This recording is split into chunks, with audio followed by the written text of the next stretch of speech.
The story of Bela Guttmann is an incredible tale of hardship and tragedy, victory and glory. In his youth, Bela was a fantastic footballer, a cultured attacking midfielder who played international football and won the league title in multiple countries during his playing career in the 1920s. He is most famous, though, for his incredible trophy-laden coaching career, which took him around the world and to giants of the European game, including AC Milan, FC Porto, and most famously, Benfica. The best way to think about Bela Guttmann is he was the first of the great superstar football coaches. So nowadays we have Jurgen Klopp and Pep Guardiola, these great coaches who move from country to country, selling themselves to the club where they can get the most success. But before Bela Guttmann, the importance of the coach had not been fully appreciated. It was the players that were thought to bring a lot of success to the team, not the coach. And it was Guttmann who forged the path for the others to follow. Guttmann was not just a great player and legendary coach.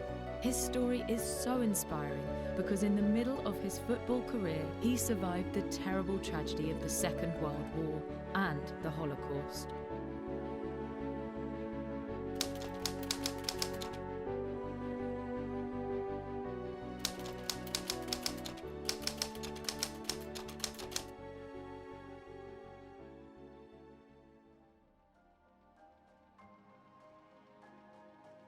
Bela was born in Budapest. He was a Hungarian Jew, and in the lead up to the war, he was coaching the leading team in the city. The Nazis swept through Budapest's Jewish community. In just 54 days between May and July 1944, 437,402 Hungarian Jews were deported from Hungary to Nazi concentration camps. Almost all of those captured were sent to Auschwitz, where almost all of them died in the gas chambers. This number included Bela's 78-year-old father Abraham, his sister Sharon, his brother-in-law, his sister-in-law, many of his cousins, his friends and his teammates, his community. But Bela had a different fate. Later in 1944, Bela found himself in a slave labour camp with many other Jewish men. The conditions were extremely harsh and brutal.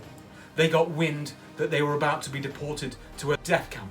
At that moment, he and 4 others escaped by jumping from a first-floor window.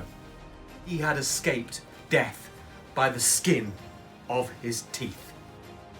Bela's bold escape meant that he was able to survive the war. And in the years after, he blazed a trail across world football. Just 16 years after the war ended, Bela lifted the most prized club trophy in football, the European Cup, to complete the greatest comeback in the history of football.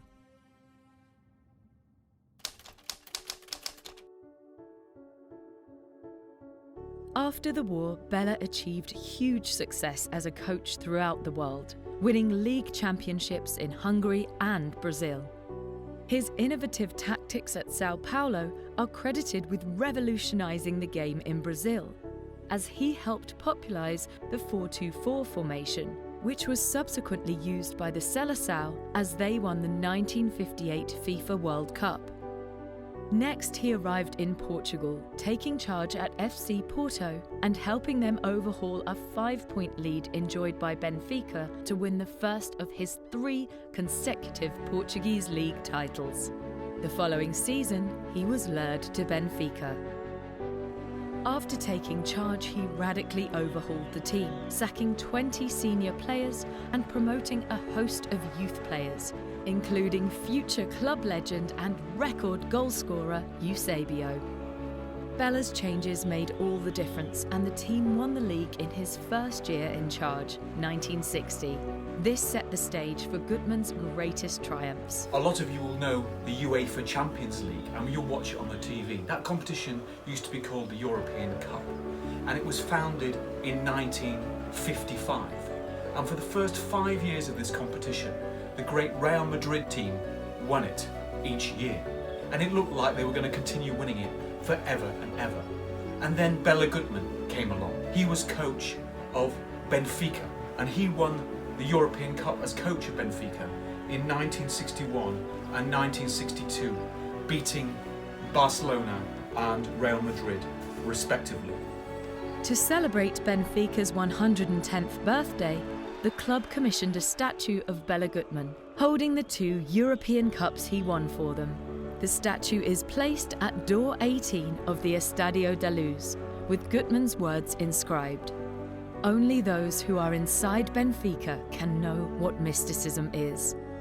There is no club in the world that has a mystique like Benfica.